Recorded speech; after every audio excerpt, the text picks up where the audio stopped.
यहाँ सूर्योदय का मनमोहक दृश्य हो, चाहे गंगा की महिमा, ये वाराणसी सभी को अपनी खूबसूरती से आकर्षित करती है। पर सौभाग्य से मेरा जन्म वाराणसी में ही हुआ। दूर दूर से यहाँ के वातावरण को देखने अक्सर लोग आया करते हैं।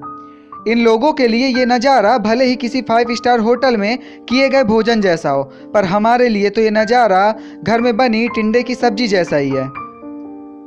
मेरे दिन की शुरुआत कभी एफएम रेडियो से होती तो कभी घर वालों के ताने से।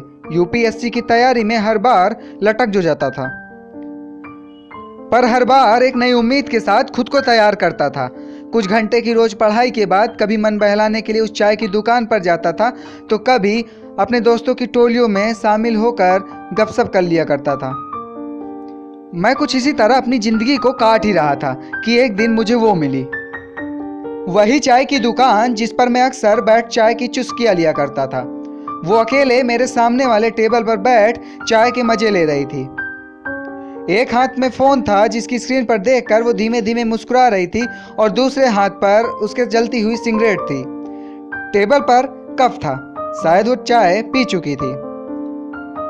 मैं ठहरा कम बोलने वाला शर्मीला सा लड़का, आज तक कभी किसी लड़की की तरफ नजर उठा के भी नहीं देखा था, पर आज उस शर्म को एक किनारे रख उसे देखते रहने को दिल कर रहा था।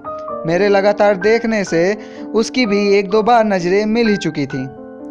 उसने भी शायद नोटिस कर लिया था कि मैं उसे ही देखे जा रहा हूँ। यूं खुले में सिगरेट पीना और उसके कपड़ों को देखकर एक बात तो पक्की हो गई थी कि ये वाराणसी की नहीं है।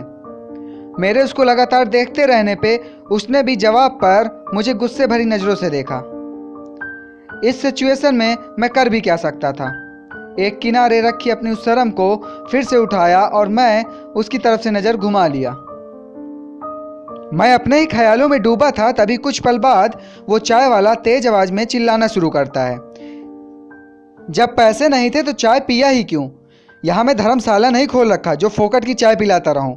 और भी बहुत कुछ जो वो उसी लड़की से बोले जा रहा था। जब मैंने उन दोनों की बातों पर ध्यान दिया तो पता चला कि उसने अपना पर्स कहीं गुम कर दिया है, जो चाय पीने से पहले शायद ध्यान नहीं दिया था। अब चाय वालों को भला इन सब बातों से क्या मतलब था? वो तो अपने चाय और सिगरेट के पैसे उससे मांगे जा रहा था। उस लड़की से बात करने का मेरे पास यही सही मौका था। उसकी चाय का पेमेंट मैंने कर दिया। उसका शर्मिंदगी भरा चेहरा अब खिल सा उठा था। इस मुसीबत से उसे निकालने के लिए उसने मुझसे थैंक्स बोला और बोलते हुए अपना नाम स्वीटी बताया। उस दिन से हमारी दोस्ती की एक नई शुरुआत सी हुई। वो मुंबई की रहने वाली थी जो किसी रिसर्च के लिए वाराणसी आई हुई थी, और भी बहुत कुछ उसने अपने परिचय देते हुए बताया। हम हर शाम उसी चाय की दुकान मिलने लगे थे। कब एक अजनबी से 2 जिस्म और एक जान हो गए हमें खुद नहीं पता चला था। हम उस मोहब्बत की उस गाड़ी में सवार हो चुके थे जो हमको कहाँ लेकर जाएगी हमें खुद नहीं पता था। एक दिन हम दोनों एक दूसरे की बातों में मदहोश ही थे, तभी उसने मेरे साथ संभोग करने की इच्छा बताई। मैंने अपनी परंपराओं और सभ्यताओं को ध्यान में रखते हुए ये सब गलत है कहते हुए उसे मना कर दिया। वो ठहरी बड़े शहर की लड़की, उसे इन परंपराओं से कहाँ मतलब थी, और मेरी न सुनकर वो उदास मन से अपने रूम चली गई। उसके बाद मैंने कई बार उससे बात करने की कोशिश की, पर उसका फ़ोन बंद आया। 2 दिन बाद पता चला कि उसकी टीम की रिसर्च कंप्लीट हो चुकी है, जिसके कारण वो लोग मुंबई लौट गए हैं। मैं आज तक उसके कॉल और मैसेज का इंतज़ार कर रहा हूँ। ये कहानी सुनाने का उद्देश्य सिर्फ इतना था।